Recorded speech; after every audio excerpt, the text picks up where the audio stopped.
yung anibersaryo ng pinaka-importanteng bagay na naganap sa kasaysayan ng buong sanlibutan. At ito'y ginugunita namin upang sariwain, Panginoon, na ang kalooban mo ay nasa loob po ng 10 utos na ito. Hindi lang po para sa Israel, hindi para po sa buong sangkatauhan, buong mundo, buong lahi, buong tribo ng buong mundo, mapa Pilipinas, Amerika, Africa, sa buong lupalop ng sanlibutan, Panginoon. Ito po yung iniwan mong paalaala sa lahat ng tao na upang maging ganap na maayos ang aming buhay, ang aming lipunan, ang aming komunidad, ay dapat naming sundin ang prinsipyo na ito ng 10 utos para din po sa aming kabutihan. Salamat po at nireveal niyo po ito sa Israel, at ang Israel po ay nagpalaganap nito sa pamagitan ng mga apostoles. At kami ngayon po, Panginoon, dito sa dako ng Pilipinas ay natinanggap namin ang responsibilidad upang ipahayag din po ito sa aming mga kababayan, sa mga taong hinirang, sa mga taong pinili mo upang maglingkod sa iyo, Panginoon. Biyayaan mo kami ng iyong banal na Espiritu nang magampanan namin ang aming tungkulin sa bawat isa sa amin. This we pray in Yeshua's name. Amen. Amen. So welcome to our Shavuot celebration, and as usual, we will be discussing the Torah. So, the Feast of Shavuot is no less than the anniversary of the 10 Commandments in Mount Sinai. Not many Christians knows this. In fact, the reason why it's called the Day of Pentecost is because it's 50 days from the Feast of Unleavened Bread, or the Feast of the First Fruits. So you count 7 times 7 weeks from the Feast of First Fruits. That's the day after the Sabbath, according to the instructions in Leviticus 23. Leviticus 23, from first fruits, the first fruits is always on the first day of the week. Or sa ngayon, Sunday. Sunday is the first day of the week, not Monday. So the day after Sabbath is the first day of the week, is the Feast of First Fruits from the week of the Passover. Then you count 7 Sabbath, 7 weeks, 7 times 7. So you have 49, which is the counting of the Omer beginning from the first fruits, 7 weeks. Then the day after the completion of the 7 weeks is the Shavuot. To give light to this truth is you read Exodus chapter 19. Ang sinabi doon sa 19, they arrive in the foot of Mount Sinai, sa paanan ng bundok ng Sinai, on the 3rd month. So, 3rd month, 30 day, from the 3rd month, so 1 month, 30 days, more or less, at magbilang sila mula sa Exodus, so a total of 1 month plus 1/2 month, kasi umalis sila Exodus 14, di ba? 14 plus 30, 14 plus 30, 40, 44. Ano? 30 plus 14. 44. Umakyat si Moses 3 araw, 47. Bumaba uli. Napagod Hindi, 50. Iyon po ang doon, kasi on the 3rd month, they arrived in the Mount Sinai. Sa paanan, si Moses lang po ang kausap ng Diyos. Bukod tangi po siya po yung representative, mediator of the covenant. So, not many Christians know this. Ako po, I can tell you na tao lang po ako. I've been doing this for the last 16 years. Almost full time. So passionate and dedicated. Nauubusan po na po ako ng Nauubusan na po ako ng pasensya sa mga, lalo na sa mga pastor na tinuturuan, ayaw maniwala sa Ten Commandments, ganyan. Nauubusan na po akong pasensya.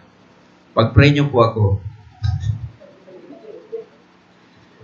Kasi, hindi sila maliwanagan na katulad ng Day of Pentecost. Hindi nila matanggap na ito ay ang anniversary ng Ten Commandments. Ang ginawa nila, gusto nilang gawing reliyon. Gawin nilang Pentecostal Day na walang konteksto. So, puro revision, puro kumbaga sariling gumawa ng sariling interpretasyon. Madalas naman ganun. Nakakalungkot po, pero yun po ang totoo. So, the day of Pentecost, 50 days, is actually the anniversary of the Ten Commandments. The greatest historical event that happens only once in the entire history of humanity. And it's considered to be the greatest revelation of what righteousness is in the eyes of the Creator. Everybody wants to know the truth, pero they want their own version of the truth. Di ba? Tell me what is the truth. Pero when you tell them the real truth, oh, that is not my version of truth. I have my own version. So, yun po ang nakakalungkot. Okay, para ma-disperse yung mga yung mga legalistic mind, Yeshua is our salvation. Yeshua is our salvation. Pakisabi nga, sa katabi nyo, Yeshua is siya po ang kaligtasan. Siya po yung Redeemer. Siya po yung napako sa krus para patawarin ang lahat ng ating kasalanan. Pero, yung kautusan, yung laws, yung Torah, Yeshua is our salvation. We keep the laws for our protection. For our moral responsibility before God. Yun po yung palagi nating sinasabi. Alisin nyo po itong Ten Commandments. Medyo hindi na natin malaman kung ano talaga ang kalooban ng Diyos. Palagi tayo nagpre-pray, di ba? Kanina lang nagpray si Joji. Ang perpekto mong kalooban. Biro mo, perpektong kalooban. So, in the eyes of God, so, ang foundation nito is no less than the famous verse, Ephesians chapter 2, verse 8. For by grace you have been saved through faith, and this is not for yourself, it is the gift of God. It is not based on works, deeds, so that no one may boast. For we are His workmanship, created in the Messiah Yeshua for good works, which God prepared beforehand, so we might walk in them. Sapagkat sa biyaya kayo'y naligtas sa pamagitan ng pananampalataya at ito'y hindi sa pamagitan ng inyong sarili, ito'y kaloob ng Diyos. Hindi sa pamagitan ng mga gawa upang ang sinuman ay huwag magmalaki. Sapagkat tayo'y kanyang pinakamahusay na gawa na nilalang kay Kristo Jesus para sa mabubuting gawa na inihanda ng Diyos ng una pa man upang siya nating lakaran. Sabi rito, nilalang kaya tayo naligtas sa biyaya ng Diyos. Hindi po tayo naligtas dahil sa kautusan. Amen. Naligtas tayo dahil sa biyaya ng Diyos kay Kristo Jesus, kay the Messiah Yeshua, para sa mabubuting gawa. So the purpose why, in the first place, why God intended for us to be saved is we were created for good works. Nilalang para sa mabuting gawa. At sabi pa rito, na inihanda ng Diyos ng una pa man upang siya nating lakaran. God intended even beforehand so that we will produce good works. The question is, what is good works? Alam mo, you can ask this question, what is good works? Everybody has their own opinion on what is good works. Mga kapatid, Alam mo, hindi mo your opinion, we respect your opinion, no? Mga theological opinion. Pero, napakarami na pong opinion. Huwag na ho tayo magdagdag. Nakakapagod na ang reliyon sa totoo lang. 33,000 Christian denomination, lahat may kanya-kanyang opinion. Sabi na, tumaas na daw ngayon, 42,000 na. Ayaw ko na magdagdag, nakakapagod po ang reliyon sa totoo lang. Siguro kayo, hindi kayo napapagod, ano? Kasi once a week lang kayo nagsasawad, eh.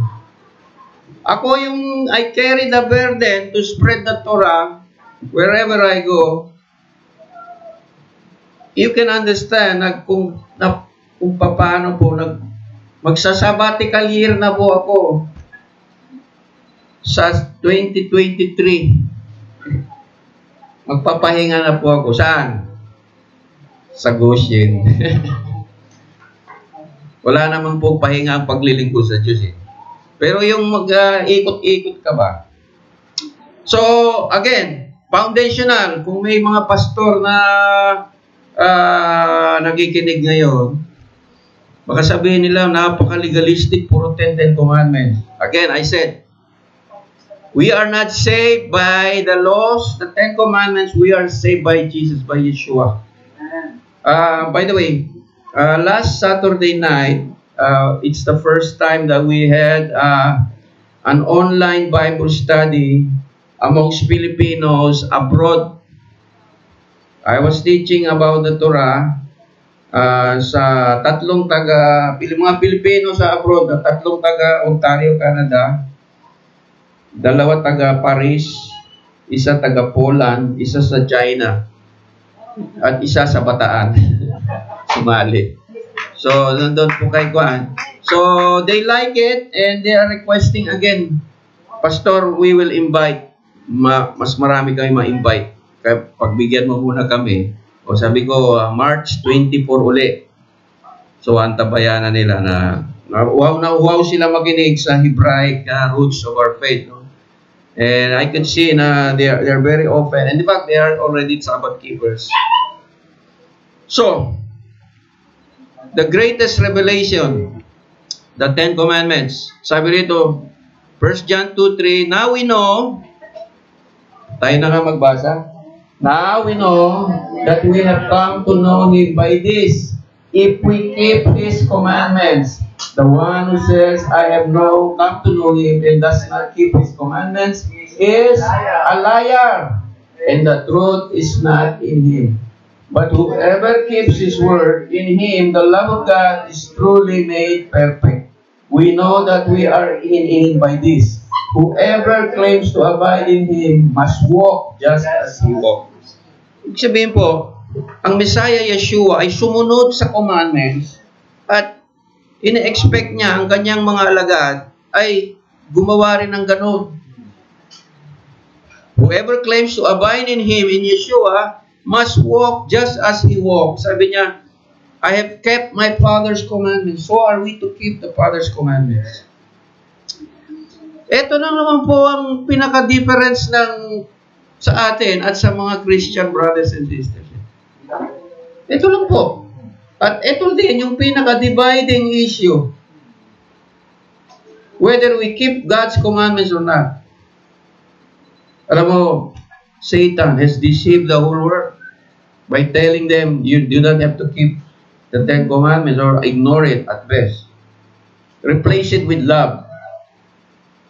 So, alam natin napakatuso talaga ito si Satanas. Napaniwala niya ang buong daigdig. At sa ganito, nalalaman natin na siya ay ating nakikilala kung tinutupad natin ang kanyang mga utos. Kung kilala mo daw ang Diyos, tutuparin mo ang kanyang utos. Parang anak. Ng anak, kilala nyo ba ang iyong magulang? Tutuparin nyo ba ang kanilang utos? Madalas, sumusunod ba mga anak? Hindi. Ganun talaga ang tao eh. Mayroon talagang laziness eh. Iyon po ang tinatawag na sinful nature. Sinful nature. Kaya maraming tao ayaw sa Ten Commandments. Malakas daw ito mag-condemn. Ko-condemn ka talaga nito. Kasi wala tayong magawa eh. Ang nagsasabing nakikilala ko siya at hindi tumutupad ng kanyang mga utos ay sinungaling. Sino ang sinungaling? Ako o yung mga pastor na hindi nagtuturo ng Ten Commandments? Sino sa amin ang sinungaling? Sa mata ng Diyos, sila po ang sinungaling. Masakit po, ano? At ang katotohanan ay wala sa Kanya. So, yung ayaw sa Torah, wala raw ang katotohanan sa kanila. Kasi meron silang bersyon ng katotohanan. Datapwat ang sinumang tumutupad ng kanyang salita. Nakita mo, salita at utos ay iisa. The word and the commandments, they are one and the same. Because the commandments are in the form of words. In fact, the 10 Commandments is called the 10 words. It's called the Aseret HaDevarim in Hebrew. Tunay na sa Kanya ang sakdal ng pag-ibig ng Diyos. Nakita mo? Ang tumutupad ng commandments, yun ang perfection ng pag-ibig ng Diyos. Nasa Kanya. Siya yung totoong nagmamahal sa Diyos. Dahil dito nalalaman natin tayo'y nasa Kanya. Ang nagsasabing siya'y nananahan sa Kanya ay nararapat din namang lumakad na gaya nila Kanya. So sino ang gagayahin? Sino ba ang Mesaya natin? Sino po? Hindi po ako. Si Yeshua. Yun ang gagayahin natin. Kung meron pong nagtuturo na hindi mo na kailangan sumunod sa 10 Commandments, yan po ay sinungaling, wala ang kanya sa katotohanan, at hindi niya ginagaya ang Panginoon. Tagilid po siya. Tagilid po yung ganyan tao. Kahit pa anong matamis na pananalita, wala ho ang sinasabi rito, sinungaling, wala sa katotohanan. Hindi mo ginagaya ang Panginoon mo. Iba yung ginagaya mo. Sino kaya ang ginagaya nila? Yung kanilang mga mentor. Sino yung mga mentor nila? Yung mga kapwa nila, mga pastor at bishop, na gano'n ang turo sa kanila. Kawawa.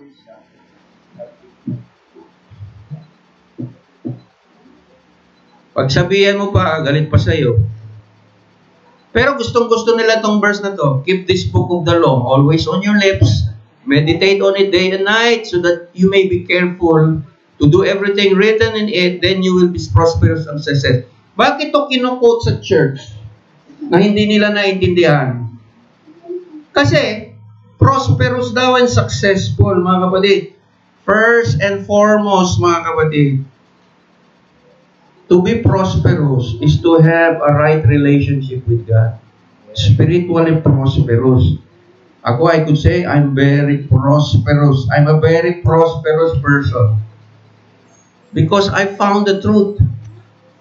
Magmamanifest na lang yan sa ibang area ng buhay natin. Pakisabi nga sa katabi nyo, you are prosperous because of the Torah.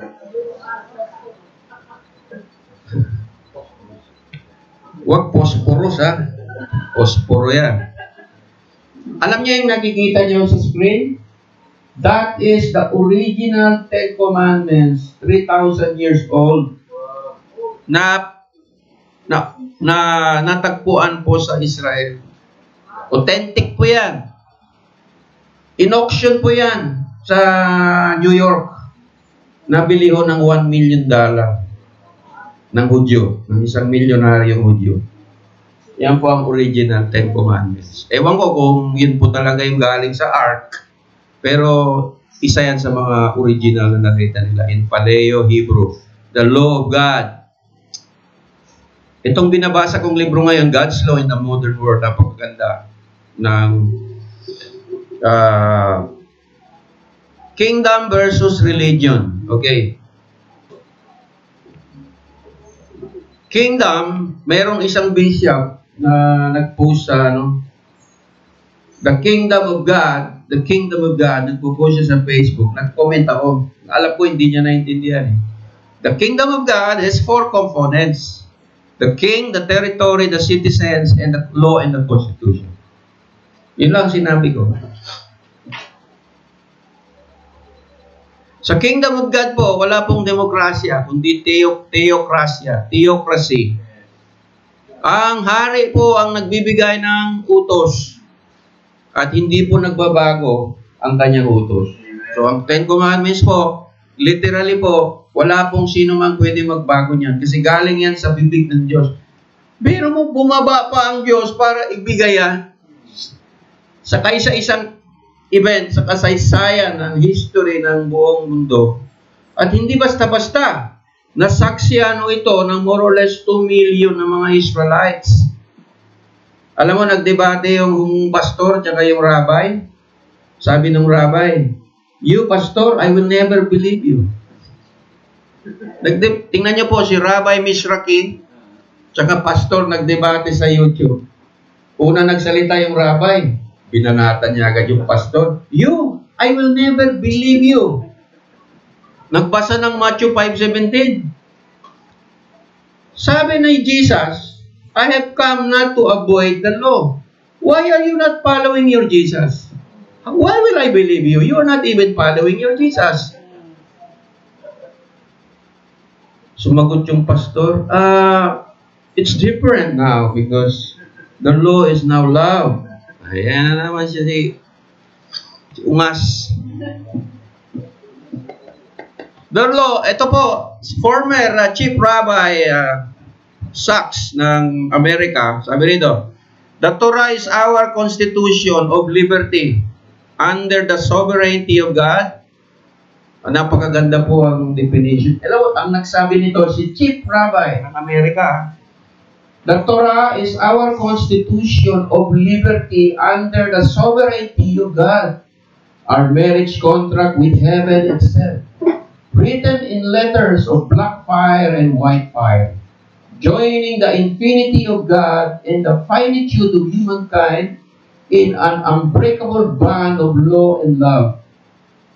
The scroll Jews carried wherever they went, and that carried them. This is the Torah, the voice of heaven as it is heard on earth, the word that lights up the world." This is his message on the Feast of Shavuot. So the Jewish perspective of the Torah, mga kapatid, it's the greatest gift. What is the greatest gift of all? Learning to love yourself. Mamaya, pakantayin natin si Whitney Houston. The greatest revelation. In fact, it is called the embodiment of the knowledge of God. The Torah is the embodiment.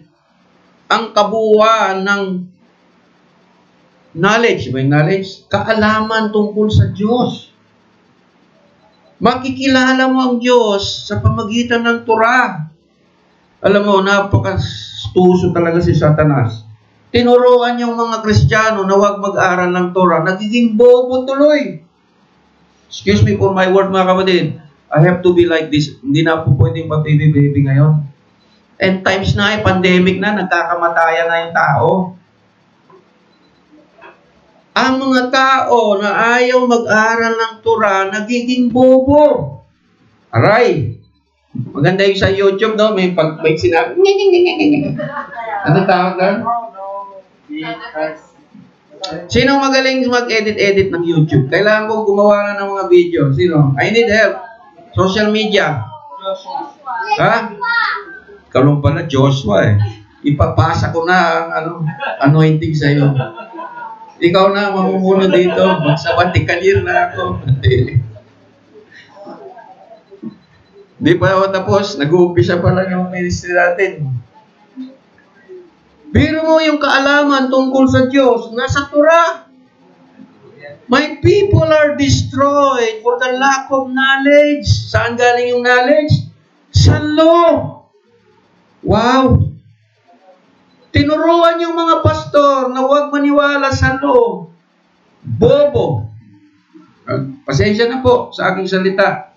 Kasi nasa YouTube kasi ito eh. Hindi naman para sa inyo yun eh. Kasi matatalino na kayo. Palapakan natin si Adonai. Para yun sa mga ayaw sa Torah. Diba? Minsan, kailangan mo maging ganun eh. Hindi na yung pa-cute-cute ngayon.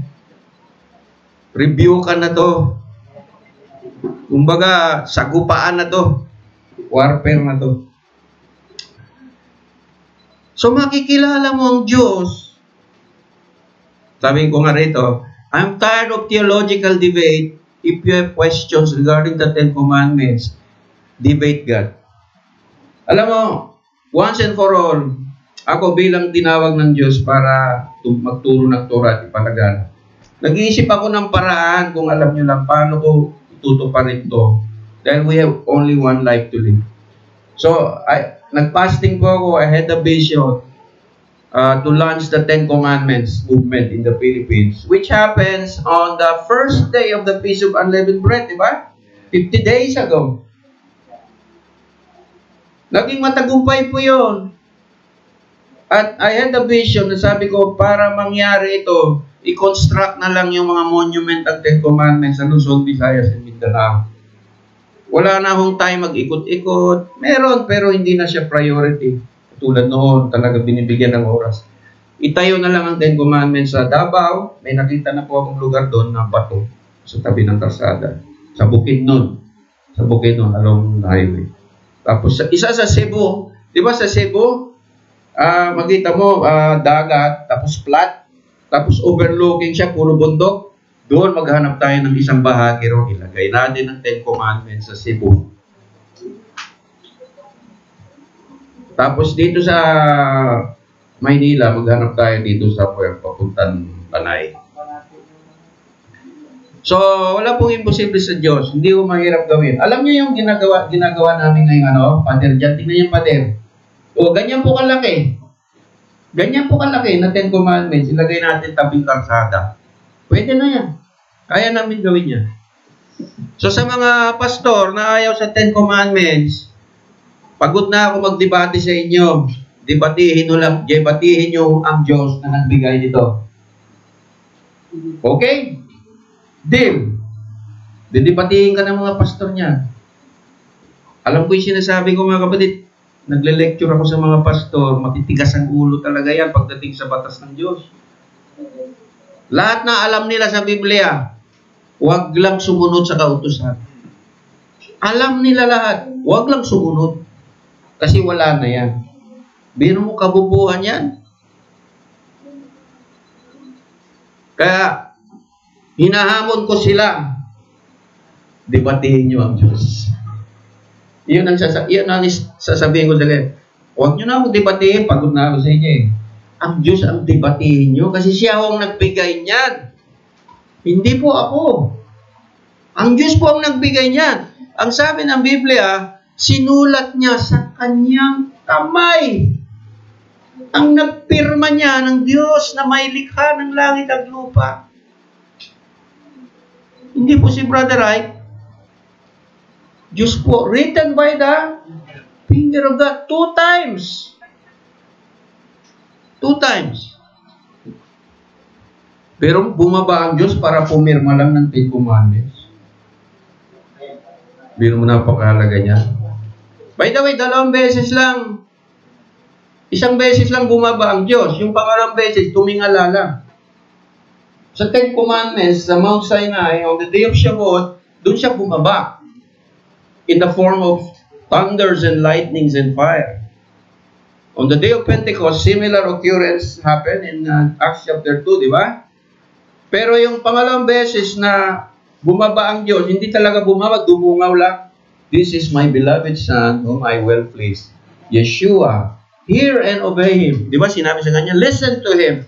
The word listen to in Hebrew is Shema. The Ten Commandments, literally the 10 words, Aseret HaDevarim, is the hub of all Israel's religious and civil law, has 2 parts.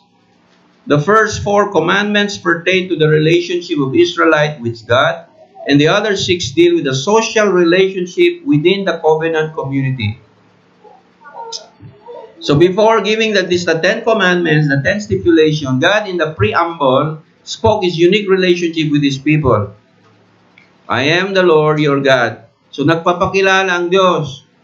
Ako ang Diyos. Sa akin, ako po ang humiwalay sa inyo mula sa pagkaalipin sa Ehipto. So ang katumbas po noon ay ako po ang nagligtas sa inyo. Ako po ang nagpalaya sa inyo sa pagkaalipin sa kasalanan. So sa panahon ngayon, wala na po yung Egypt, di ba? Kasi yung mga pilosopo, wala naman na yung Egypt eh. Egypt symbolizes the figurative slavery of God's people. Yung wala silang freedom, kundi alipin. Ganun po ang taong makasalanan. Alipin sa kasalanan, hindi makalaya. So ganun po ang ano nun. The 10 Commandments are excellent summary of 10 divine rules for human conduct. They might be called rules of religion, worship, reverence, time, authority, life, purity, property, tongue, and contentment. So the 10 divine rules for human conduct, masama po ba ito? Ba't ayaw ito ng mga pastor? Akala ba mga pastor, frontliner daw sila para tinutulungan yung mga tao sa spiritual na mga bagay? Bakit ayaw nila sa 10 Commandments? Kung in fact, ito naman pala ay 10 divine rules for human conduct. Sabi ng isang Messianic pastor, nag-share siya sa Baptist na pastor, Pastor, naniniwala ka ba sa 10 Commandments? Sabi niya, wala na yan eh. Alam, biniro niya. Wala na. Hiramin ko yung asawa mo ngayong gabi. Hindi pwede. Sabi mo, wala ng 10 Commandments. Binaano niya ba? Ini-exaggerate niya lang. Bakit mo sinasabing wala na? Wala na, pero nandiyan pala. So, parang, alam mo tawag dyan, there's a term in English, oxymoron. Oxymoron. Oxymoron is believing in your mind, pero you're contradicting it. You believe, but at the same time, you contradict. So, kumbaga, may doubt ka talaga. Oo, pero hindi. 10 Commandments, pero wala na.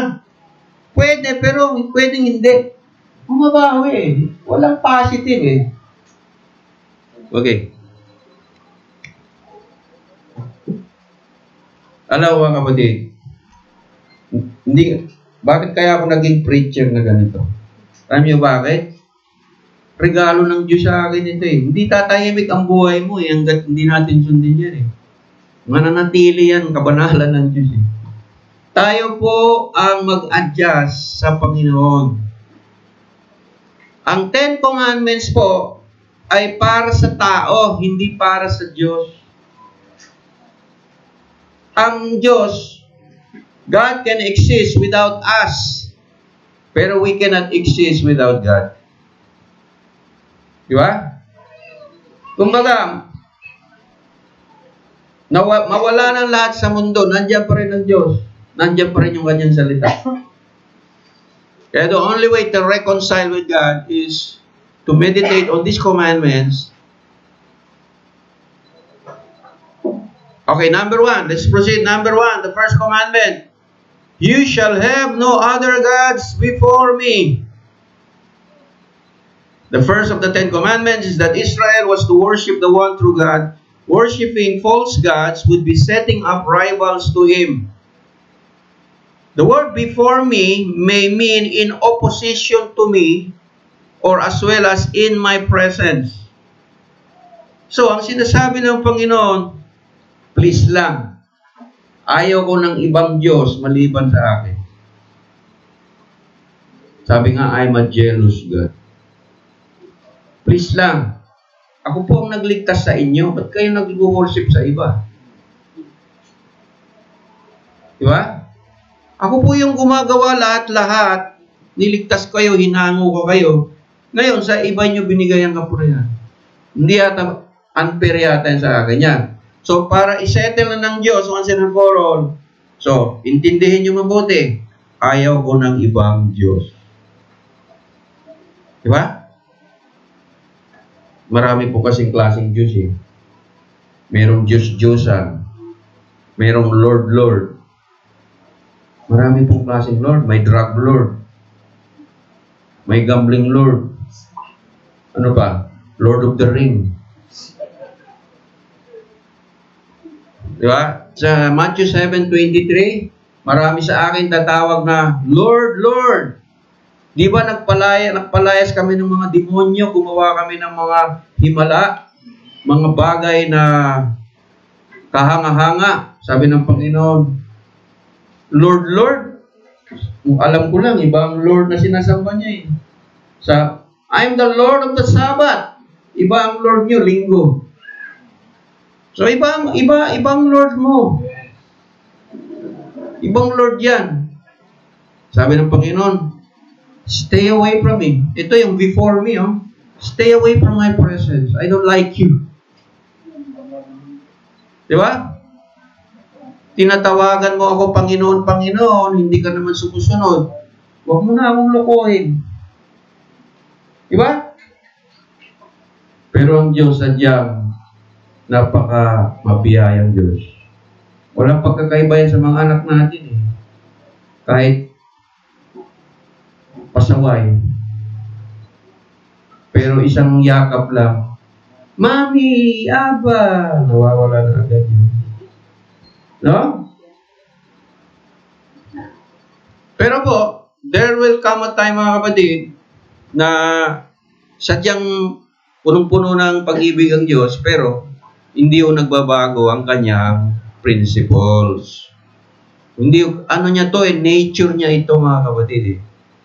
So, first principle. Second commandment, second principle, second truth.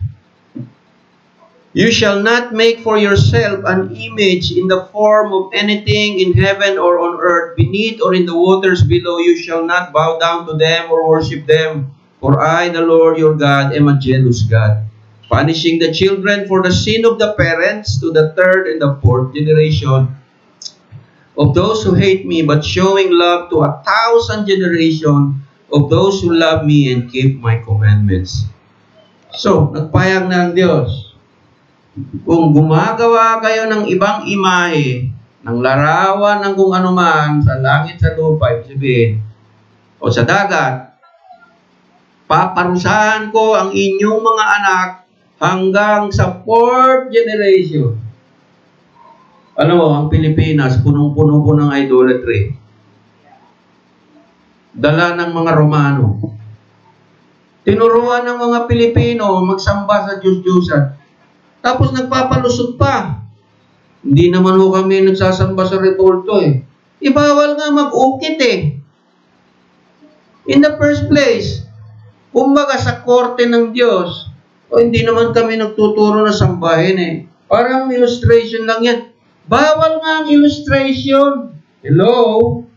Do not carve anything. Ano ba yung carve? Inukit. Do not make a carved image of anything. Alam mo sa Hebrew mindset, yung litrato, yung sa Facebook, mag-selfie ka, image yun, di ba? Tapos nilagay mo sa your story. Lodi. Ay, Lodi. Idol. Idolatry na ba yun? Ha? Lahat pala tayo sa Facebook, idolaters na tayo. Hindi po. Bakit? Hindi naman yun inukit eh. Picture lang yun eh. Wala mong pagkakaiba yan ng family portrait. Picture yun eh. Ang bawal sa Diyos, yung mag-ukit.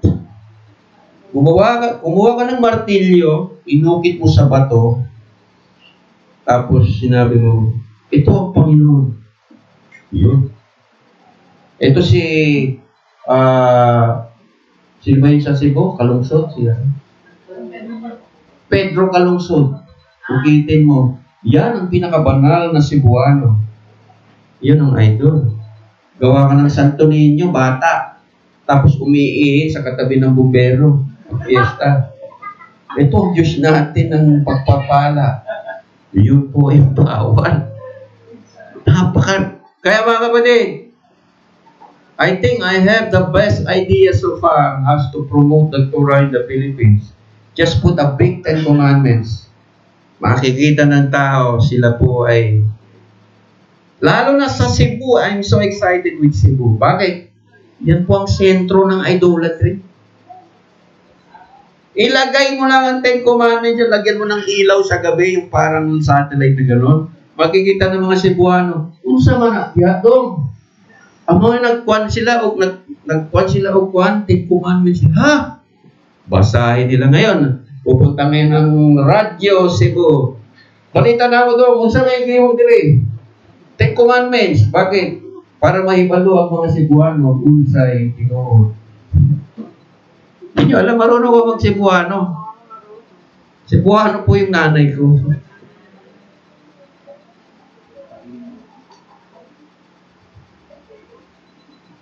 Ngayon, mako-condemn sila ngayon. Kapoy. So yun po, bawal mag-ukit.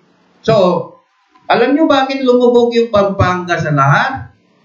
Diyan po ang sentro ng pag-ukit ng mga rebulto sa San Fernando.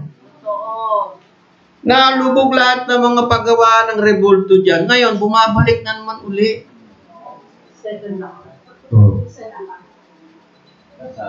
Ano po ang sabi ng Diyos? Paparusahan ko yung 4 na henerasyon. Alam mo mga kapatid, I realize, my family also is Catholic. We were cursed. My great-grandparents were also Catholics. No wonder there is curse in the family. I'm sure everyone has curse in the family. The only way the curse will be removed. Hello, pakinggan nyo to ha. Showing love to 1,000 generations of those who love me and keep my commandments. You and I will break the curse in your family. Palagpakan natin ang Panginoon. Once magtora ka na mga kapatid, unti-unti na nabreak ang generational curses. Madaling sabihin, pero hindi yung basta-basta nagtura lang. Akala kasi ng ibang mga Mesayanik, porque nagsabat sila, nagtutura na sila. Hello? Hindi ka pa authentic Torah keeper. Shabbat keeper ka pa lang. Napakarami pong Adventist. Di ba, Brother Jeff? Ilang libo ba ang Adventist sa Pilipinas? May kapitbahay kaya ako Adventist dito.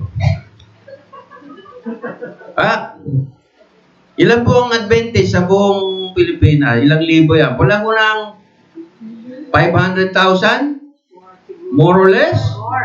Napakarami. Sabbath keeper po sila. Praise the Lord. Pero hindi pa po sila matatawagan ng Torah keepers. Kasi po, Sabbath ay weekly pa lang yon. Paano yung 7 Sabbaths in a year? Passover, unleavened bread, Shavuot, trumpets, atonement, tabernacle, Shemini, etc. 7 festivals. 7 yearly Sabbath. Hindi po sineselebrate ng Adventist. Sorry to say, there's a lot for you to learn. At I have met a lot of Sabbath keepers. They're very good people, mga kapatid. Sabbath keepers, mga naturopathic doctors. Most of them are Sabbath keepers. Pero, they're so contented na sa kanilang reliyon. They're so contented, di ba, Jeff? They're so, parang, subukan mo mag-share sa Sabbath, sa Torah sa Sabbath. They're very nice people. Ay, salamat, brother. Wala silang interest sa Torah. Bakit? Ewan ko. Talagang sadyang komportable na po sila sa kanilang reliyon. Para bang yun na. Bakit? 100 years na yan sa Pilipinas eh. Baguhin mo pa ba? Kung okay naman? Why would you reinvent the wheel when it's already round? Di ba? Tumatakbo naman eh. I don't have to change. It's okay naman eh. Pero mga kapatid, if we want real change to our nations, our community, it's the whole Torah, mga kapatid. And this is going to be a very, very long ministry and mission and vision. How long is 1,000 generation? One generation is one lifespan. Parang kayo muna, the average lifespan is 70 years. So, 7 times 4 is 28. 28. No. 280. Fourth generation is 280 years. Ibig sabihin, 280 years na curse. Ibig sabihin, mula sa iyo, sa anak mo, sa apo, at sa apo ng apo mo. 280 years. Sa Pilipinas, no wonder hanggang ngayon, we are a third world country. Pero, tingnan mo, in-exaggerate ng Panginoon, showing love to 1,000. How much is 1,000 generation? 1,000 years times 70. 70,000 years. At 1,000 generation is an idiomatic expression for eternity. Parang sinasabi ng Panginoon, pag sumunod kayo sa the whole Torah, I will bless you forever and ever and ever. So mga kapatid, what a promise. Standing on the promises of God. So Israel was forbidden for worshiping idols or for making images, pesel, carve. Since God is a spiritual, no material representation can possibly resemble Him. God is a spirit. And those who worship Him must worship Him in spirit and in truth. So, masama ba gumawa ng rebulto ni Kristo na nakabahag lang? Kapako sa krus? Diba? Inukit eh. May kwento ng pastor ko noon kung bakit si Manalo daw naging iglesia. Dati siyang Katoliko eh. Nasunugan siya, naubos yung damit niya, ari-arian niya. Nagsimba siya sa Katoliko. Lord, tulungan mo ako. Nagsimba siya sa rebulto ni Jesus Christ, nakahubad, nakabahag lang. Lord, tulungan mo ako, nasunugan ako. Bigyan mo ako ng mga damit. Sumagot si Kristo. Nakita mo, saplot ng alam to, humingi ako sa akin. Joke yun ang pastor ko. Simula doon sabi niya, ganun ba? Simula nga hindi na ako babalik dito. Kasi nakakatawa, kasi ba't ka na humingi doon sa kahoy na inukit na hindi ho yung pwede mag-represent sa Yeshua, kasi po, si Yeshua po, anak siya ng Diyos, pero hindi niya sinabi, sumunod pa rin siya sa Ten Commandments. So, bawal po yun. Bakit? God is a spirit. No material representation can possibly resemble Him, no matter what. In fact, mga kapatid, idolatry is actually man's own idea about God. Nakita niyo po, idea. Gagawa ka ng bagay, your own version of God. You know how many gods ang Greeks? Ang mga Greeks po ng Roman Empire ay mga gumawa ng napakaraming Diyos-Diyosan. For all occasion, meron sila. Kaya, merong santo na, ano ba yung mga santo ng mga lola natin, Mga Saint Jude, meron pang Saint Joseph, meron pong santo para sa mga byuda, santo ng mga iba-ibang klase of all occasion, for all occasion.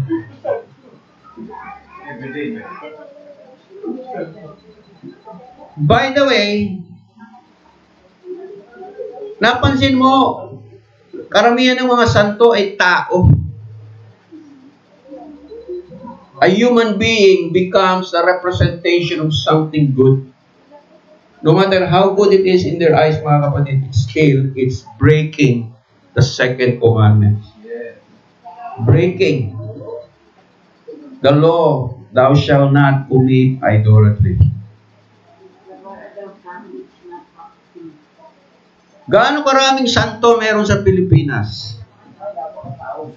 1,000. Bakit dumami? Isang Diyos lang. Bakit? This is their own way of rendering.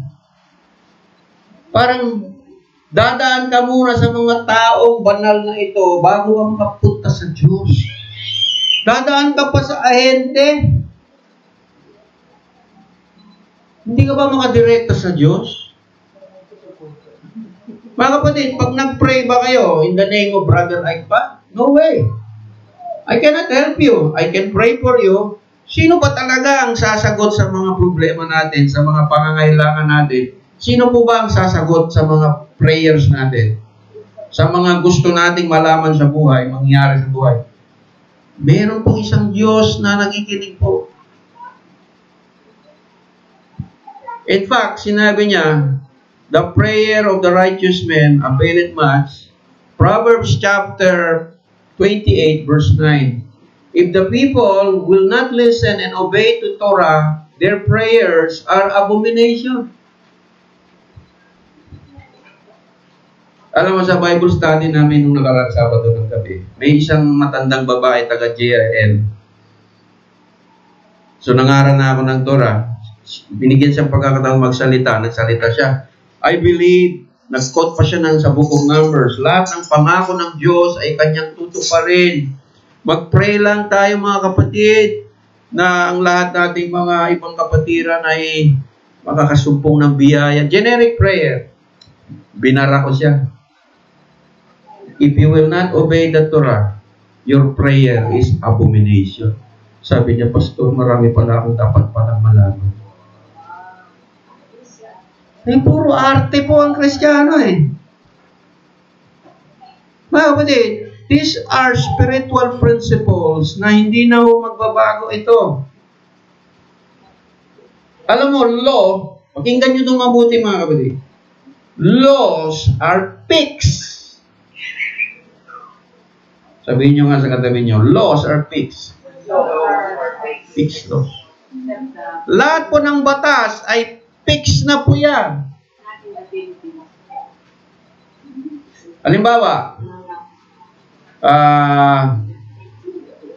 traffic law, fix na po yan. Law of gravity, if you will not respect the law of gravity, it will not respect you. Diba? Laws are fixed, mga kapatid. In fact, laws gives you knowledge of what would breaking it, the consequences of breaking the law. Sinasabi ng law, sabi ng Diyos, huwag mong gawin to. Ang opposite noon, pag ginawa mo to, pasensya ka, makikers ka. Wala akong pwedeng sumangga ron, mga kapatid. Automatic yan. Automatic yan. Pag na-violate mo yung law, kahit sino ka pa, tatablan ka nito, mga kapatid. Kaya nga po, ako po ay naging teacher ng law. Teacher ako ng grace, pero mas timbang yung law. Bakit? Hindi po titino ang buhay ng tao pag hindi siya marunong rumispeto sa batas, sa authority. Hindi po kailanman titino. Bakit ba tumino ang Pilipinas kahit paano? Dahil yung ating presidente ay nag-i-impose ng batas. Di ba? Oh, hindi ba obvious yan? Tapos itong mga pastor ayaw sa law. Anong klaseng kayo mga? Pumunta ka sa Davao, mga kapatid. Pumunta ka sa Davao kung gaano kadisiplina ang mga Davaoenyo. Sa traffic pa lang, meron silang speed gun. Pag sinabi sa highway, 60 kilometers lang maximum. Hanggang diyan ka lang talaga. Pag sumobra ka, may speed gun po yung mga enforcer. Wala akong maraming salita, ticket.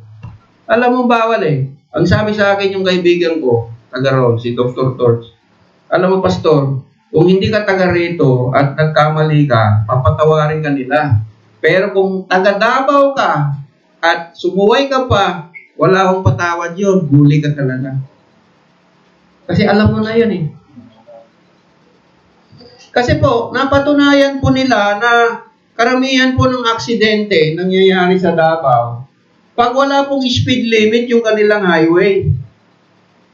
Nung panahon na walang speed limit, panay po ang aksidente kasi kanya-kanya akong arangkada sa highway, pabilisan, siyempre, di ba? Yun po ang cause ng disgrasya. So the purpose of the law is to protect the people from various forms of accident. Kaya, breaking the law is a hedge and protection. So, number one benefit, if you respect the law will respect you. So, what is the purpose? The law will protect you from the curse. Kaya mga kapatid, di ba, may sasakyan ako, naglagay ako ng roof rack.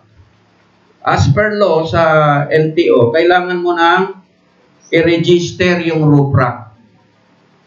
Hindi yung mahigpit ang MMDA dyan. Pero pag na-tsempuhan ka ng taga-LTO, na-tsempuhan ako sa Fairview, ang susungit nung LTO. 2.5 daw. Sabi niya, akin ang lisensya, tapos rehistro. Sabi niya, wala kang rehistro yung roof rack. Titikitan kita, ha? Eh, siyempre, as usual, may ibang bala ako kahit pa paano. Sir, pinakita ko yung ID ko ng lecturer sa Camp Crame na pastor. Sir, lecturer ako sa pastor. Huwag mong gamitin yan. Nagalit sa akin. Huwag mong gamitin yan. Pastor din ako. Ba't may hugot? Pastor din ako dati. Dati ako Pastor Brad. Malis na ako ngayon. Mabackslide ka, no? May hugot. Kasama ko si Brother Dale. Nagdrama. Pastor, patawarin mo na kami. Nirelease na namin yan. Nahipo.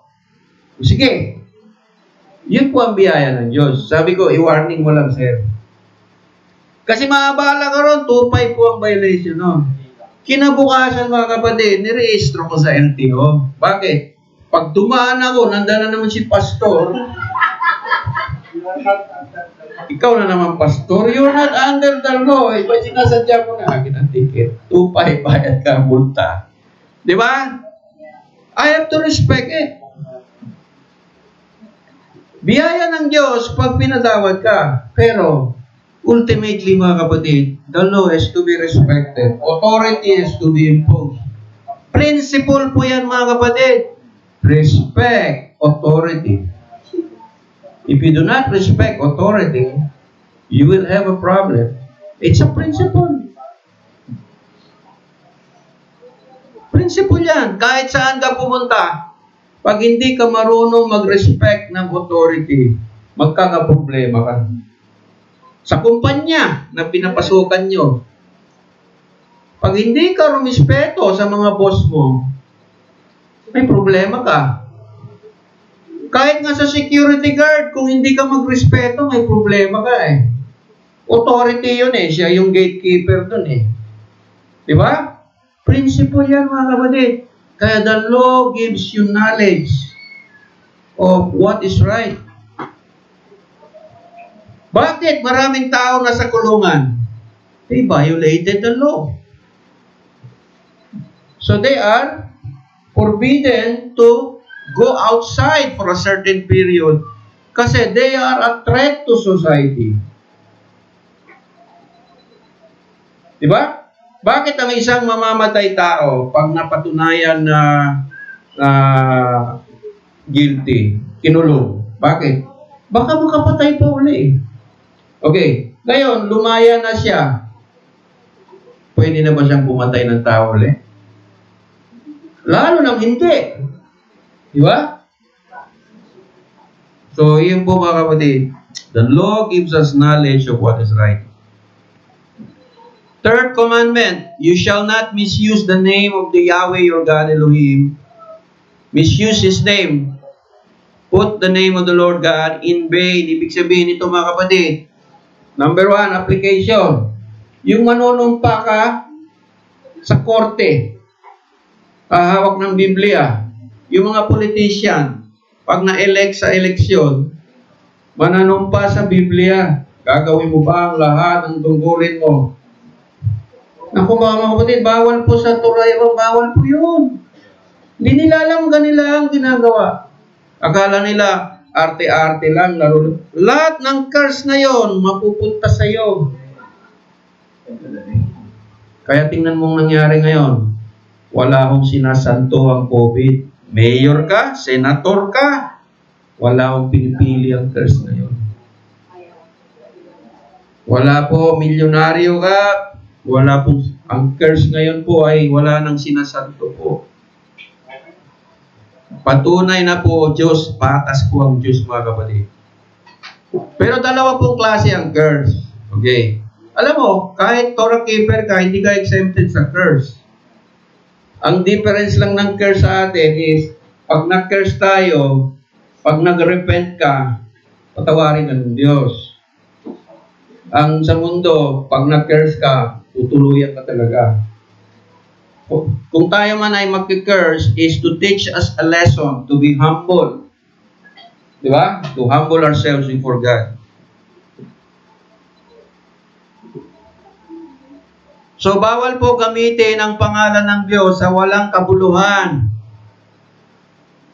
Di ba? Madalas tinuruan tayo ng Romano noon. Pag nabigla tayo, nadapa, Jesus, Maria, Joseph. Dinamay mo pa si Maria, si Joseph, si Jesus. Dude, in vain po yun. Hindi ho dapat ganun. Ay, how about yung, oh my God. Diba, ay, in vain din po yan. Minsan, mo niya, di ba? OMG na lang. OMG. Or, oh my goodness. Oh my goodness na lang. Huwag mo nang ilagay yung God doon. Walang kinalaman ng Diyos doon. Sarili mo yung naging expression po. Oh my goodness na lang.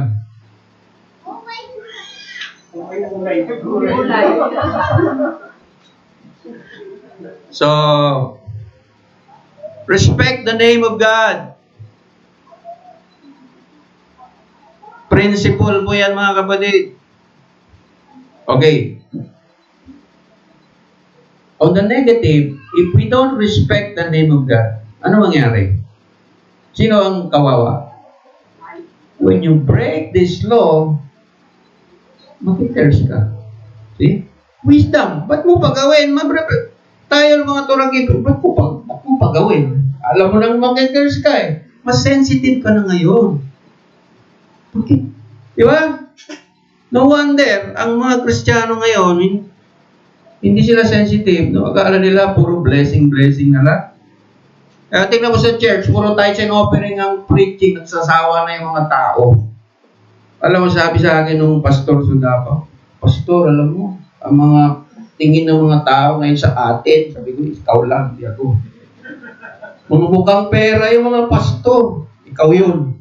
Hindi ko, ikaw yun. Hindi kami ganun. Hindi nga namin minimension yan eh. Di ba? It's okay if the people do that. Follow that, they will be blessed. Pero yung paulit-ulit mong sabihin na magnanakaw kayo. Ano na yan? May motibo ka na. May masamang motibo. Kaya, karamihan ng simbahan ngayon, sarado na. Wala kasi silang ganito eh. Sarado. CCF, close. Victory Christian Fellowship, close. Maraming pastor ngayon may COVID. Na wala na akong talagang time na para mamulat ngayon na hindi yung pwedeng baliwalain nyo ang pangalan ng Diyos na wala ng Torah. Kawawa talaga. Kawawa po sila. Kung titignan mo ang kanila mga building, bilyon-bilyon, kawawa. Kawawa yan. Kaya, hindi ako naiingit sa mga yan, naaawa po ako. In vain, they worship me. Lalo na itong fourth commandment, ang pinakamakunat na sinsundin ng mga Kristiyano ngayon. Wala na daw Sabat kasi nailipat na sa Linggo. Uy, niloloko mo ba ang Diyos?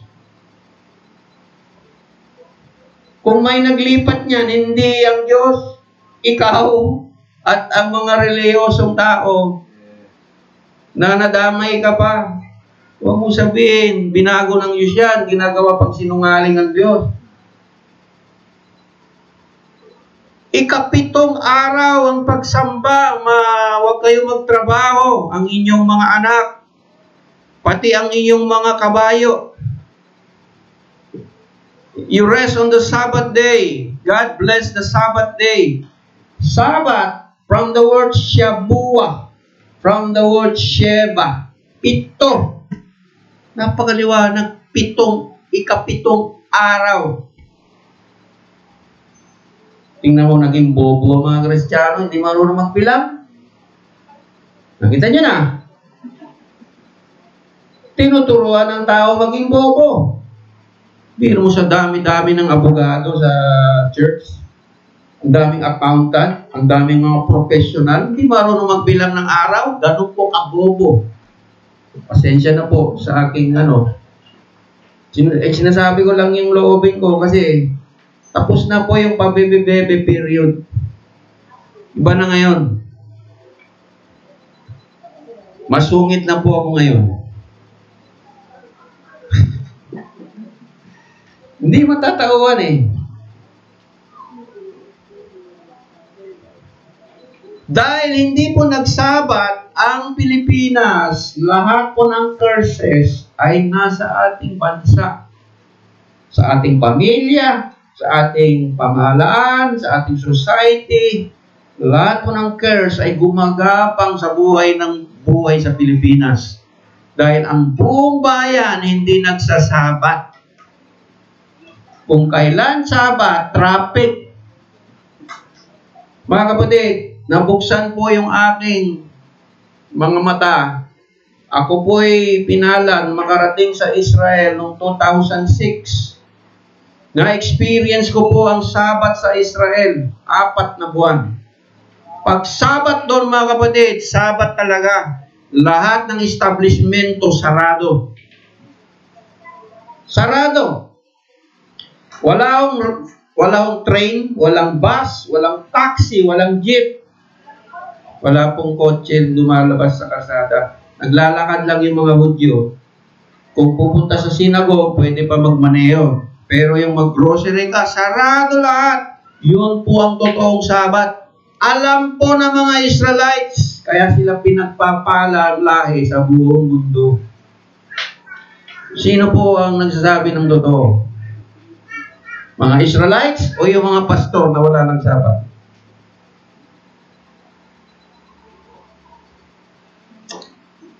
Nakakalungkot talaga. Alam mo mga kapatid, 2019, very active ako, alam niyo yun, madalas ako nawala sa MLTC noon. Pupunta ako sa iba't bahagi ng Pilipinas. Umaten ako ng mga conference ng mga pastor, ang dami-dami, 2,000, 1,000 pastor. Nakilala ko ng mga kapatid, yung mga leader. Nandito yung mga cellphone number nila sa akin. Kumbaga, trinabaho ko sila, intelligent. Alam ko na kung sino yung mga leader. Lahat sila, mga preacher na walang Torah, mga kapatid. Ayaw nila sa Torah. Naglalaro-laro lang sila sa ministry.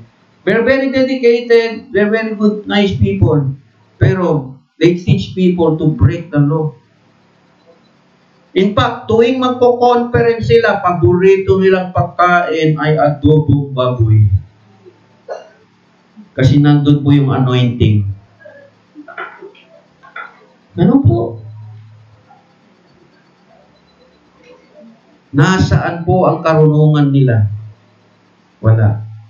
Bakit? They rejected the law. Actually, tingnan niyo po sa MLTC messenger natin, I forwarded you a preacher from India, si Sadhu. Sabi niya, restore the 10 commandments. Restore the 7 feasts. Yun po ang message niya sa Pilipinas. Ibang lahi pa nagsasabi, kasi kapwa Pilipino, hindi ka paniwalaan. Pwera lang kung ikaw si Manny Pacquiao, paniwalaan ka. Ordinaryong Pilipino ka, sabihin mo, sumunod tayo sa Sabbath, check. Ganun po ang Pilipino. Kaya, hindi nyo ako masisi, nauubusan na po ako ng tiyaga.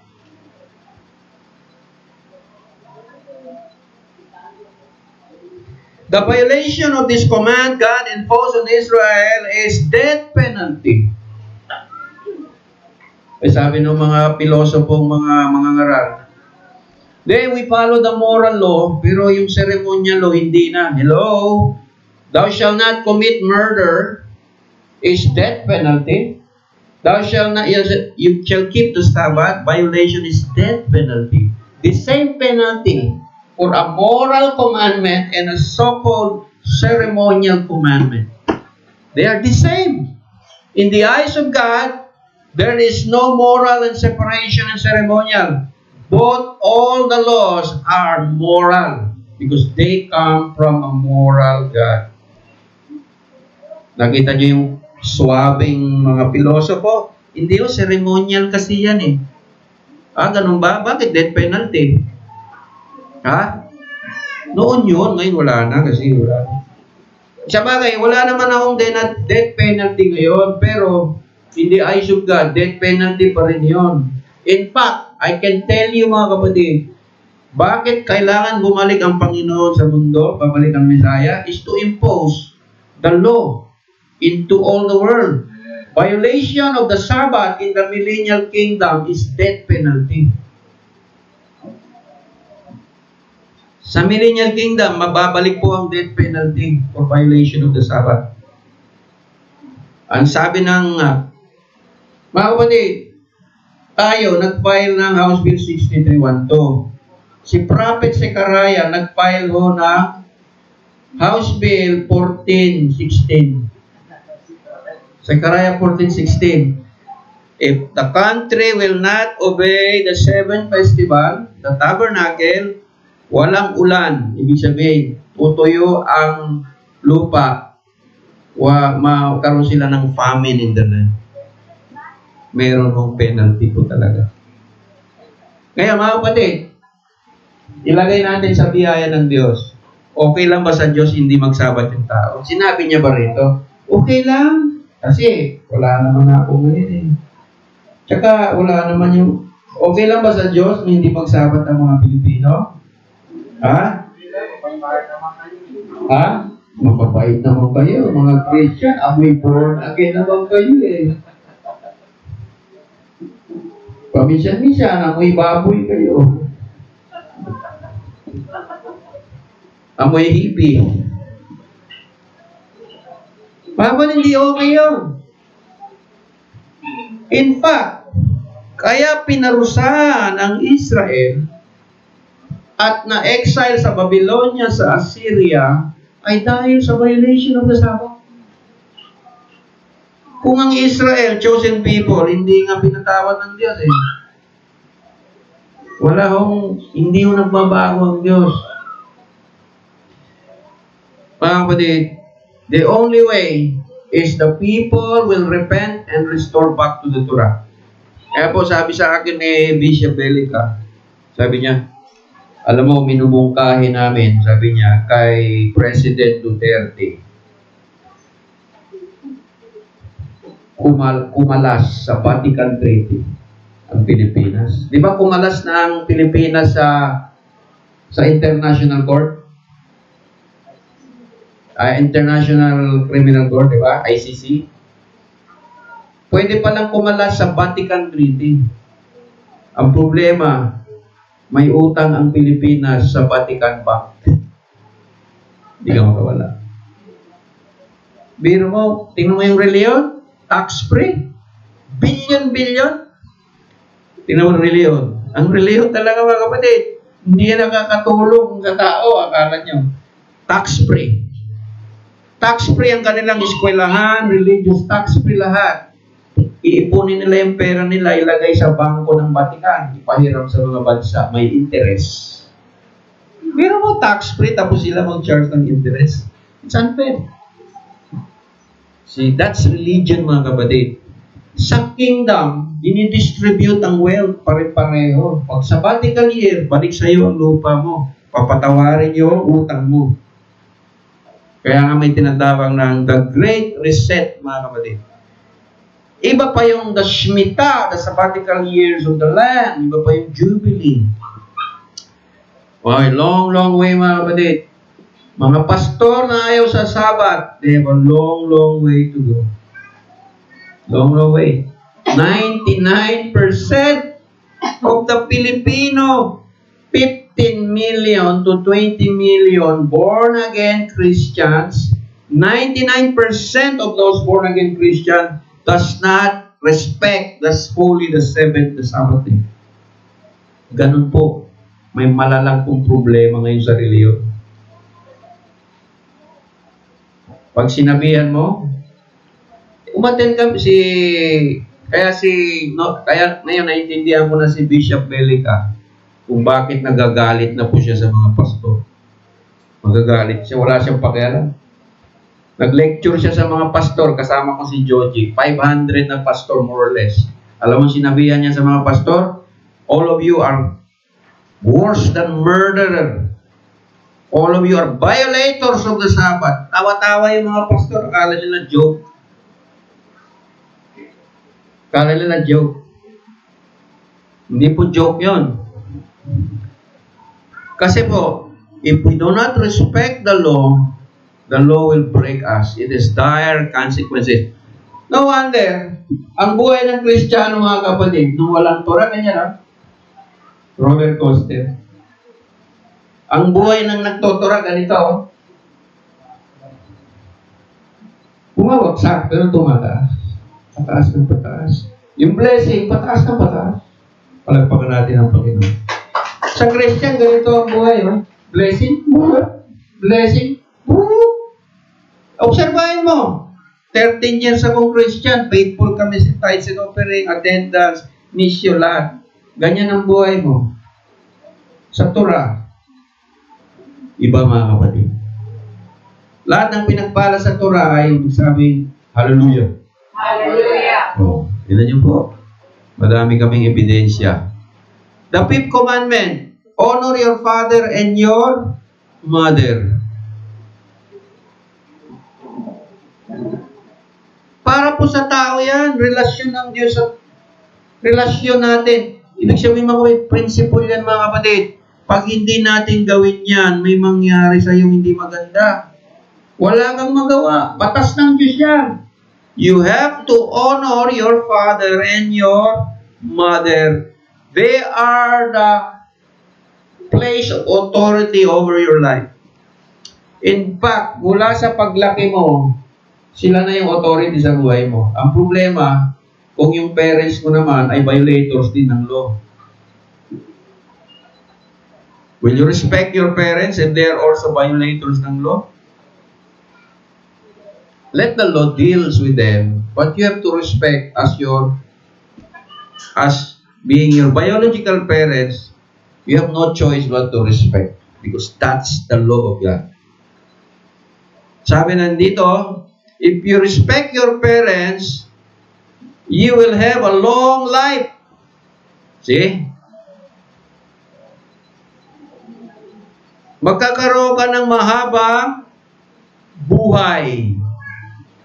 Your lives will be lengthened, your lifespan.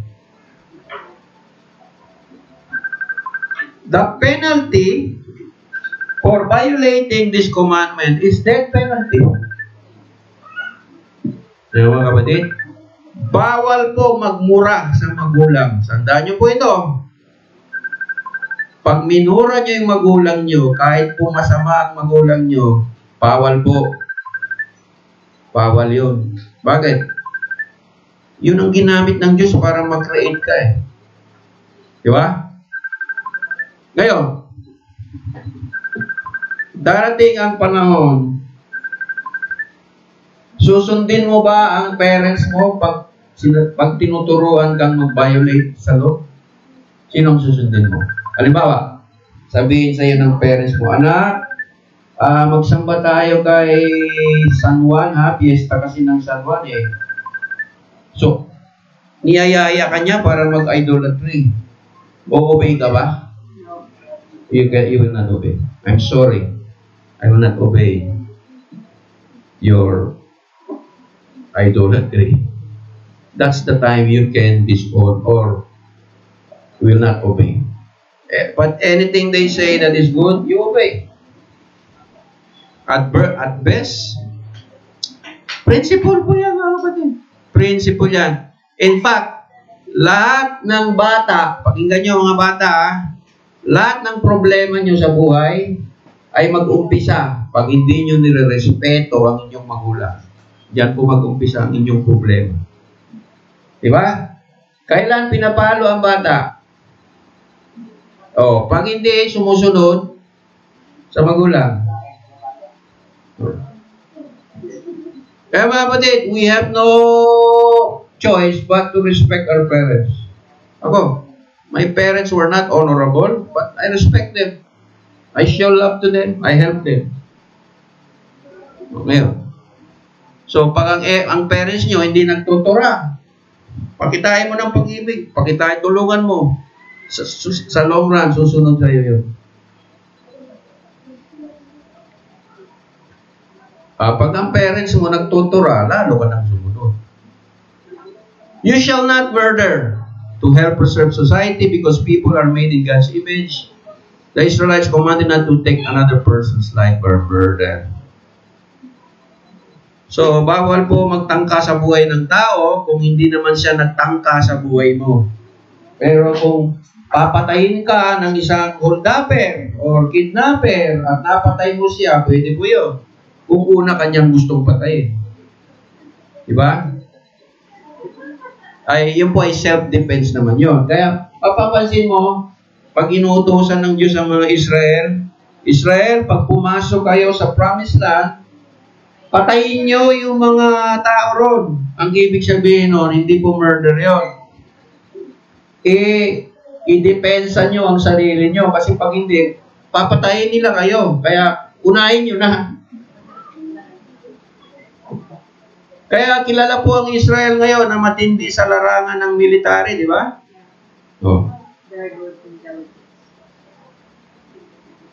Pero alam mo ba, ang Israel hindi nagkikipaglaban pag Sabat? Umiiwas sila sa labanan. Nagpre-pray lang sila dun sa mga tangki de gera. Ay, Sabat ngayon, ceasefire mo na tayo. Mamaya ka na, babalik. Kaya pumunta ang Israel sa Lebanon, nag-away yung mga special force nila. Tumawag yung Israel na sundalo. Hinahanap niya yung kasama niya. Aki! Hinahanap niya yung kasama niya eh. Moses! Where are you? May sumagot sa bandang kalaban. I'm here!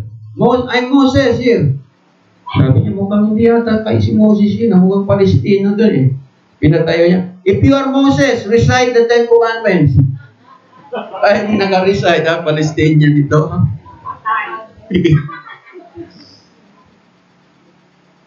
Protect thou shalt not murder, thou shalt not commit adultery.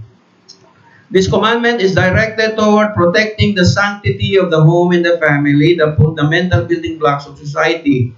The marital vow is a holy commitment that should not be violated by sexual unfaithfulness under any circumstances. Adultery, tin up, refers to infidelity of a married woman. Okay. A married woman cannot have any other sexual relationship, whether single or married men. That's adultery. Dapat ang babae married. So that's adultery in the Bible. Like si King David, nag-adultery siya kay Bathsheba because Bathsheba is married. Okay. So maliwanag na po yan. Thou shalt not steal. Okay. Respect the property of other people. Important element in a stable society. Dito rin po, pag hindi natin ito nasusunod, nagkakaproblema din po tayo. So, ang tawag po dyan, restitution. Restitution. Kaya minsan, marami po napupunta sa korte. Sabi ng Panginoon, huwag nyo na paabutin sa korte. Ayusin nyo na yung problema nyo dahil magkaubusan pa ang inyong pera kung ipadala mo pa sa korte. Di ba? Pag may problema yung tao. So God wants Jesus, Yeshua, Rabbi Yeshua, in-implement niya yung principle na to. You shall not give false testimony against your neighbor. This is particularly, mga kapatid, sa court, bearing false testimony against someone in court. Sa ancient times, ang testimony is the eyewitness. So, kung magbigay siya ng false testimony, pag napatunayan, siya po yung unang papatay. Kaya hindi yung basta-basta. Pero ngayon, mga abogado ngayon, pwede nilang gawing, kunwari, mag-testimony ganito, ganyan, ganyan, di ba? Bawal po yun. Do not thwart justice, sabi ng Panginoon. Manumpa ka kung totoo. Fundamental principle po yan para magkaroon ng stable society. Lasyon hara. Sino po nagbigay ng alam nito? Sino nagbigay nito? Alam mo ang pangalan ng alak? Gossip. Delikado itong alak na ito. Hindi, biro lang yan. Iinumin ko ito mamaya. Hindi, biro lang yan. Masarap naman. Bibigay ko tapos sa table ng Christmas. Ay. Natakot yung maharag niya. Joke lang. Ay. Tapos yung kanyang logo ay lips. Pasyonara talaga. Ay, ibig sabihin lang siya, huwag kang manirang puri. Kasi, di ba, huwag mong gawin sa iba yung kung ayaw mong gawin sa iyo. Di ba, huwag mong sirain ang pagkatao ng iba. Kung very common yan, mga kapatid. Lalo na kung wala ka namang ebidensya. Pero kahit may ebidensya ka, wala ka pa rin karapatan na sirain ang kanyang reputasyon. Kasi, paano kung gagawin din yan sa iyo? Di ba? Sabi ng Panginoon, golden rule, huwag mong gawin sa iba kung ayaw mong gawin sa iyo. So, kung meron pong nagchichismis sa inyo, ang unang tanong, may ebidensya ka ba? Nasaan yung video? Nasaan yung picture? Wala. Ang chismis yan. Dapat may video. Kahit may video, may picture, ano ngayon? Wala ka pa rin karapatan. Paano kung sa'yo gawin yun? Diba? So, parang sinasabi ng Panginoon, para magkaroon kayo ng maayos na relasyon, iwasan niyo yung lasyonara. Yan po nagkakasiraan ng mga kapatiran. Diba? Magkaroon ng harmony. So, iwasan pag-usapan yung mga bagay na hindi maganda. Pero po, sa mga matured people, napapag-usapan natin yan, may mga problema. Sa amin kayo lumapit. Ano, brother, ay, may problema ako, kapatid na ganito. Kasi po ako, hindi ako mahilig maglasyonara. Ewan ka lang kay Florence.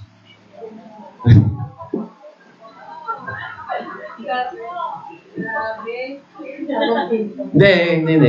Alam mo, ang lalaki po, hindi kami mahilig mag-istorya-istorya eh. Iba yung nature namin. Ang mga babae po ang madalas biktima sa lasyonara. Diba? I-blessing nyo na lang. Pag-pray nyo na lang yung kapatid. Alam mo kapatid, kaya ko sinasabi sa iyo to dahil concern ako sa iyo. Ipag-pray natin si sister. Kasi ito yung ginawa niya sa akin. Ito. Ipag-pray. Siniraan na pala.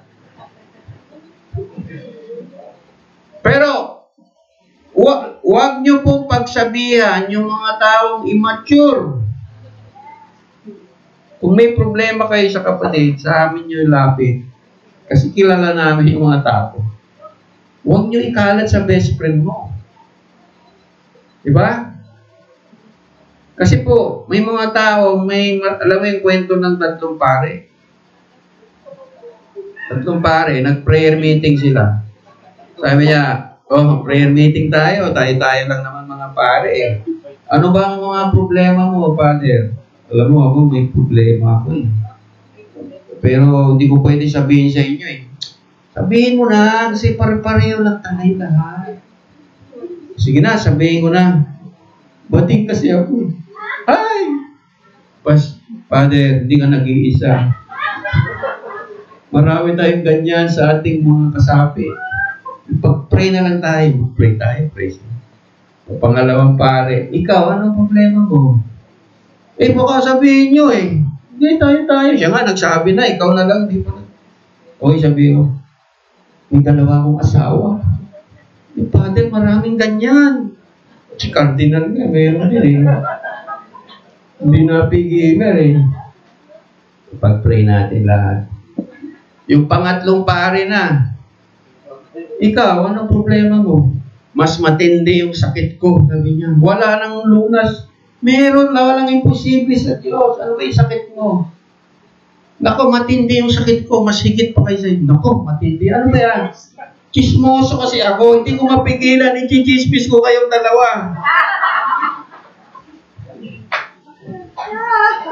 Yari sila sa pangatlo. Matindi nga talaga yun. False testimony, mga kapatid. So, false testimony. Ano ba yung false testimony? Hindi totoo balita. Alam mo, minsan, people ask for the truth. Can you tell me the truth? Okay, I'll tell you the truth. Pero, once you tell the truth, they don't want to hear. Bakit? They want their own version of truth. Diba? So, tell me the truth. Pastor, Rabbi, what's the truth? The truth is, we need to follow Torah para maayos ang buhay natin. Sabi nila, ganun ba? Okay. Pero sa isip nila, ayaw ko nga. Ayaw ko nga. Diba? Libo-libo na hong pastor ang sineminar namin, mga kapatid. Ilan lang ang nagtura. So, kita nyo po? Alam mo po, pagdating sa Torah, hindi yung sabat lang ng Torah. There are 630 commandments in the Torah. You want the truth? I will tell you the truth.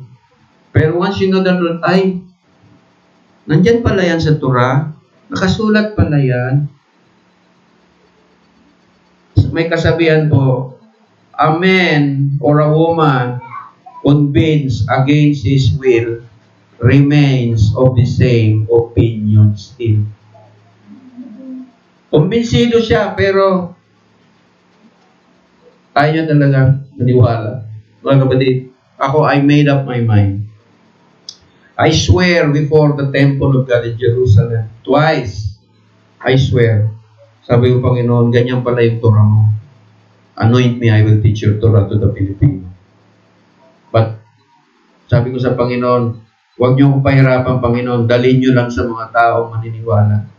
Baka ma-prostrate ako sa mga taong hindi maniwala. Kasi, mas marami talagang taong hindi maniwala sa Torah. Okay.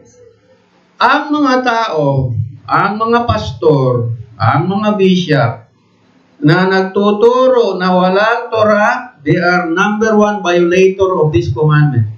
They are giving a false testimony of who God is. Mga lawbreaker po sila.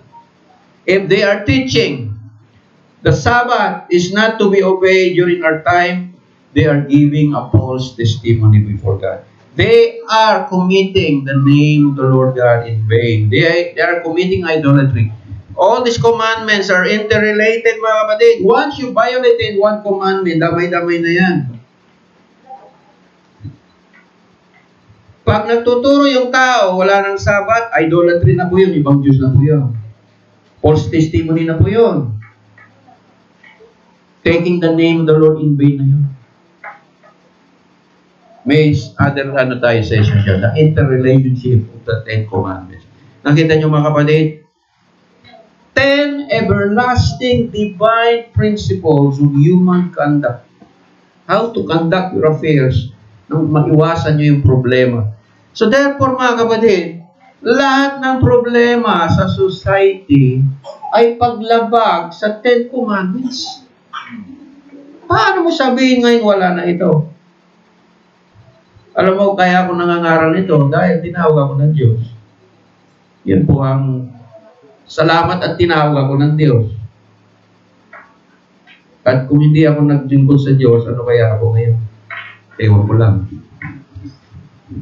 Baka nasa Mars na ako. The 10th commandment. You shall not covet your neighbor's house. You shall not covet your neighbor's wife. Anything that belongs to your neighbor. This is in general safeguard against many other sins, particularly commandments 6 to 9.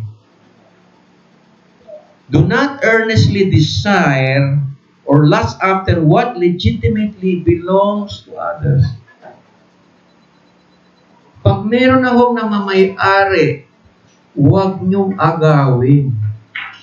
Diba? O, taong may asawa na. Unang ligawan, may asawa na yan eh. By the way, paano malaman may asawa na o hindi? Paano masabi yung taong may asawa na? Dalawang klase kasi yung pag-aasawa. May kontrata at walang kontrata. Pag-asawa na po yun. Kasal na po yun sa mata ng Diyos. Ang dalawang tao, yung tao na nag-live-in. Kasal po yun. Kasal po sila dalawa sa mata ng Diyos. Mag-aasawa na po sila. Wala pang halang yung kanila marriage contract. They can sign the marriage contract anytime they agree. Diba? So, sa biblical principle, mga kapatid, the wife is the property of the husband. And the wife is the exclusive property of the husband alone. This is a general principle against safeguarding against family problems, mga kapatid. Diba? Ngayon, kaya may kanta kay rami ng winasak na tahanan. Totoo po yan, marami pong nasirang buhay dyan. So, kung ikaw ay manliligaw, pwede, dalaga, biyuda, pwede pong ligawan biyuda. Hindi na po kasal yun pag biyuda na. Hiwalay, pwede bang depende sa pagkahiwalay. Kaya may batas ngayon na naaprubahan na pag 5 taon ng hiwalayang mag-asawa, hindi na sila mag-asawa. Kahit hindi pa sila annul. See? Dissolution of marriage filed by Pantaleon Alvarez was already approved in the Congress. Nasa Senate na po ngayon. Alam mo, when you talk like this topic, napakarami pong mga issue dito. No? So, kung may problema ka o mga lapitan nyo lang si Brother Ay, Torah ang sasagot.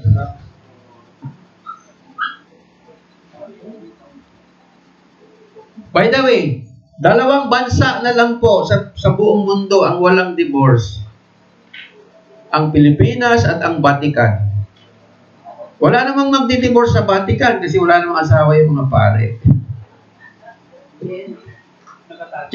Meron, nakatago nga lang. So, sa Pilipinas, May diborsyo po sa batas ni Moises. At Deuteronomy 22, may pwede po mag-divorce pag may tamang grounds. If the grounds is marital infidelity. Pero mag-divorce. Marami pong issue dyan, no? So, therefore, mga kapatid, the 10 divine principles, okay, all the 10 commandments is repeated in the New Testament. Sabi nila, ang Sabat daw, wala daw inutos ang Diyos sa Sabat. Hello? The Sabbath is mentioned 66 times in the New Testament. Pastor, kapoy na kayo ka.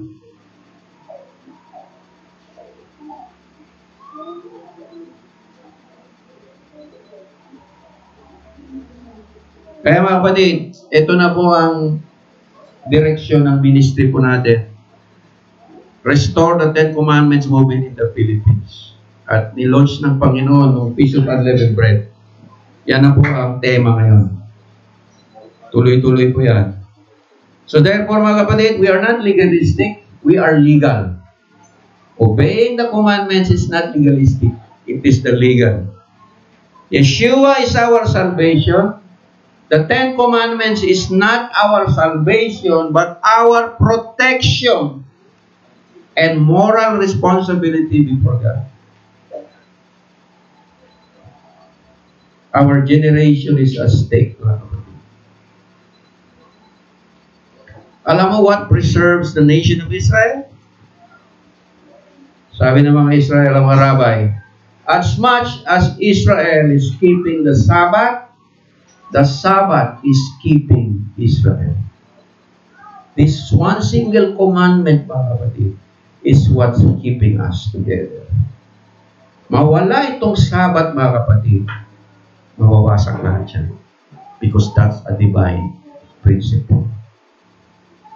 Sabi ko nga sa inyo, lahat ng Sabbath sa buong panahon ay kinuha na ng Diyos, sinigreate na ng Panginoon.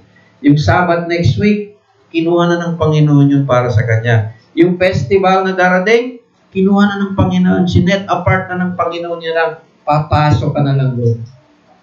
Lahat po ng Sabbath sa buong panahon, principle, tinalaga na ng Panginoon para He will keep us under His wings. Number one blessing, keep the Sabbath. So, salamat po. Kami po we are from the Torah Institute of the Philippines. That's my brother Ike YouTube channel, 0931-107-4271. So, classes are forming. Pwede po kayo mag-enroll sa Torah School. Just contact me. So, again, the Feast of Shavuot is the anniversary of the 10 Commandments. That's why we are talking about it, mga kapatid. Tayo po tayong lahat. At mag-swear tayo before Adonai.